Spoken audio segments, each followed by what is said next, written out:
Hello, I'm Shamus, Outdoors Inspiration. This is my dog Petra, the German Shepherd, and we're going out to play today with a new tent. I picked up a Hilleberg Anjan 2, and we want to see how it's going to pitch in the windy conditions that we've got today. I've never pitched it before, but I am familiar with Hilleberg products. They're all of the highest quality, intuitive design, and I'm pretty confident that no matter what the weather throws at us, we'll be able to take this straight out the bag, put it up, and it'll be a bomb-proof tent for the night. So let's have a little go at that, shall we, Petra? What do you think? Doesn't look impressed, does she? Anyway, onwards and upwards, Petra. Let's go.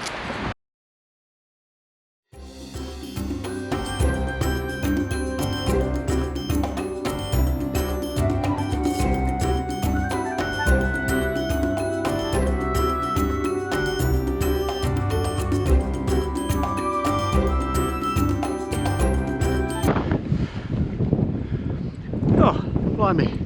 So we're going to give this tent a try. We might as well go to the top of a hill and find a bit of wind, really. So up we go, the top of Sheep's Tor.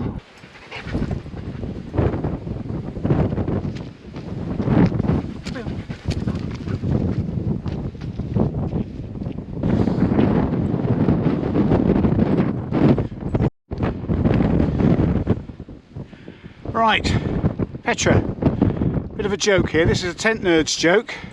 Petra,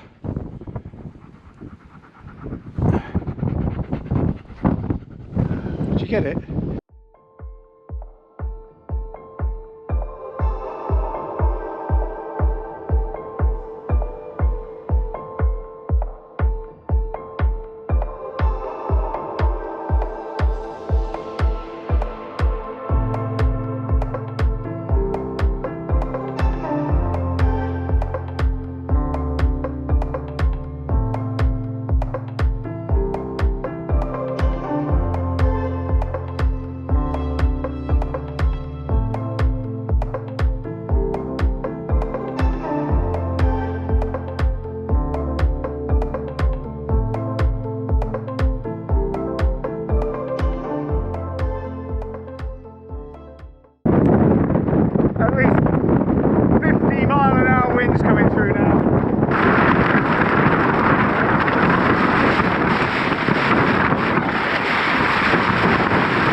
Good girl.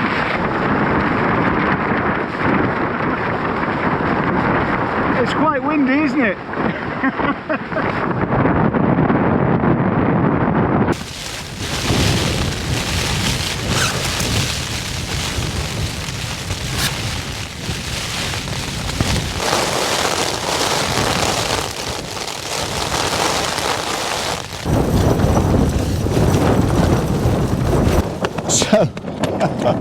That's a pretty windy first test for one of these tents, I think. It's a testament to the Hilleberg manufacturing capabilities, really. So this is the kind of build quality that comes out of Hilleberg, absolutely incredible. I've never pitched one of these before in my life. I've pitched Hillebergs. I've pitched a Hilleberg Janu, the Janu that I used to own. I put up in 70-mile-an-hour winds. Those gusts just now were 50, 60 miles an hour easily, and this is a tunnel tent design. What you have got here is a lifted cut on the fly sheet all the way around. That's intentional. That catenary is there to allow for ventilation, and it's not increasing the draft in the tent one iota, not a bit. And you may say, well, how about the water? Is that not going to dribble in? Well, it could do, I suppose. You could get driving rain from the side, but Hilleberg have thought of that, and they've included a much raised bathtub ground sheet. The living space is quite incredible. For one man and his dog, I've got a huge vestibule or porch, whatever you want to call it. I suppose it depends whether you're posh or not. It's a porch. Petra seems quite happy now that she's in here. Lots of ventilation. There's a big vent at the back and even a washing line. You can actually detach the inner tent on these as well whilst you're in here. Very simple little toggle systems here. There we go. And if you detach the inner, you can take down half the side of the tent if you wanted to. You can take down the entirety of the tent on the inside of the fly. You can pitch it fly only. And you can get a entirely mesh inner for this particular tent as well, should you be in hot climates. There's lots of venting options on this. Now we simply roll tent back. This is going to give you an opportunity to really ventilate this tent. So, as well as the whole back end of the tent being able to roll back for ventilation, we've got a massive porch on here. It will roll back to the first level here, and then to the second seam here, and then eventually all the way back, so that you've just got a front opening on the tent here. If I now lift this peg, the tent rolls back to a further position, so we've got plenty of room to cook and do other things in the front of the tent here. And if we want to, on a good summer's day, we can now roll the tent all the way back here.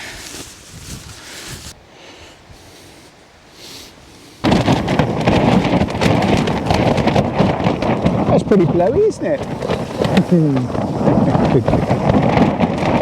That's quite a blow going on out there. I haven't named my dog Petra, by the way, after Petra Hilleberg. She's actually named after Peter Purvis's dog, Petra. Peter Purvis was a presenter on Blue Peter in its early days, and still presents on Crufts today, I believe. And he had a dog called Petra that was our first virtual television dog, pet dog, for young children who didn't have any pets at home, and it was wonderful seeing the dogs like Petra, and that's who Petra is named after, just in case you were wondering.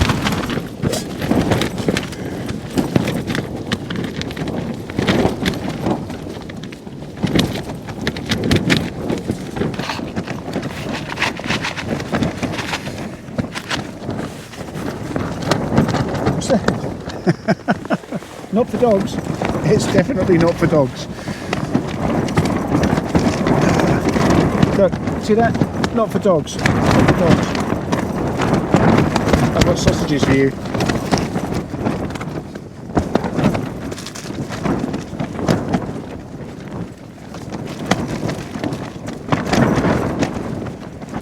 Just picking up on the Blue Peter theme again, two of the presenters, Radzi and Lindsay, came to Dartmoor a few years ago to take part in the annual 10 Tours expedition, which is a event run over 2 days over Dartmoor, monitored by the military, predominantly the Royal Air Force, the British Army and the Royal Navy. What are you licking my spoon for? Wait, that's not good. I've got to eat with that. Get back. Can't get the staff, can you? Anyway, it involves 2,500 young people covering 3 different distances in this event: 35, 45 and 55 miles. And Radzi and Lindsay, the Blue Peter presenters, came to take part in it. And I had an opportunity to meet up with them. This is what happened when I met them. Thank you very much for watching Blue Peter. Just so you know, this is what a live show is like. I start saying words and people next to me just having a normal conversation. Hi Angus. Hi Angus. Hey Angus, how are you? Well, I'll see you next week. These guys will be on the telly and you'll see what comes out of this. And if you contact Blue Peter and let them know that we recorded a video, you might earn yourself a Blue Peter badge. Do it. Angus, Shamus, lovely to meet you. Bye-bye. Well, that's cool, by the way. Behave yourself. Thanks, Brad. And of course the young people are monitored all the way throughout that event. They get to wild camp and they get to stay out on the moors and plan their routes, but they've got to go via various checkpoints on the way, and there are time limits and rules surrounding that. Wilderness stew. I've got to say thanks actually to Base Camp Foods in Derbyshire. I keep phoning them with various inquiries and things, and they're always really, really good to me. I've got no affiliation to them, no connection to them or anything like that, but they've always been good to me, so thanks very much, Base Camp Foods. Not sure about the wilderness stew. I much prefer the chicken korma with rice. So in terms of pitching a tent in conditions like this, get the windward side staked down, get a couple of pegs in firm, get your poles in. The wind will take care of the rest because it'll actually give the tent some shape. Get the front peg down and get the guys on. And to bring it down in a moment, I'm going to do exactly the same, but in reverse.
Come on in, Petra. Good girl. I think all in all, that tent did really well. It's certainly going to see Petra and I through these next few seasons, and there's lots and lots of space. If it could tackle what we were dealing with up there today, I'm confident that should I get caught out on the moors in the middle of winter, that tent will withstand whatever's thrown at it. So I'm going to swing the lantern a little bit now, and I'll tell you a little story, I guess. I had the good fortune back in the early 90s to work for the British Antarctic Survey, and I was at Rotherham Base. And in those days we still ran husky teams, we had dog teams, and those were the last huskies of Antarctica. So when we came out in 94, the huskies came out with us. That was the last of Antarctic sledge dogs. The Antarctic Treaty says there should be no non-indigenous species introduced to Antarctica, so that's why the dogs had to come out. The Australians had taken theirs out, the Argentines and the other nations, and ours were the last to come out.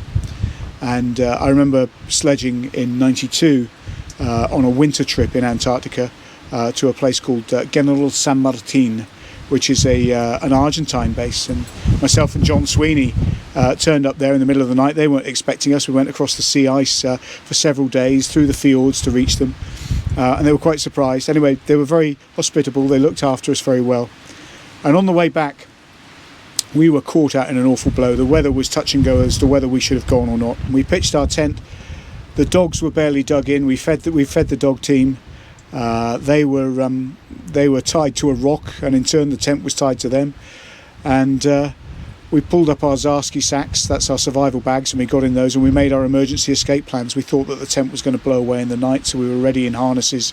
Anyway, it didn't come to that. We woke up in the morning with incredible nacreous cloud. It was beautiful. It was the sky was shimmering, but certainly a beautiful time to spend with those dogs. And there's not a day goes by I don't think of those huskies down there in Antarctica. They were certainly beautiful animals and beautiful to run with. The Huns and the Admirals were their name. The Huns and the Admirals. And of course, if anybody's watching this that knows those dog teams, they will know that the Admirals dog team is infinitely superior to the Huns. Come on then, Petra. Let's go. Onwards and upwards, as ever. So, still breezy down here where I've parked the car. That's us finished for the day. I've enjoyed going out and exploring the delights of the Hilleberg Anjan 2. I hope that was useful in some way. If you like what we've done, I really would appreciate it if you'd subscribe to the channel. I'm not sponsored in any way, I'm not monetized, so that just gives me a bit of confidence if people are following the channel. If you like what you've seen, perhaps like what you've seen. Leave comments and I'll always get back to you. Hilleberg makes some aspirational, almost top of the range tents. The price is phenomenal for some of their tents. I've owned a number of them, the Janu, the Nello, and I still currently use an Acto as well. They're not cheap tents.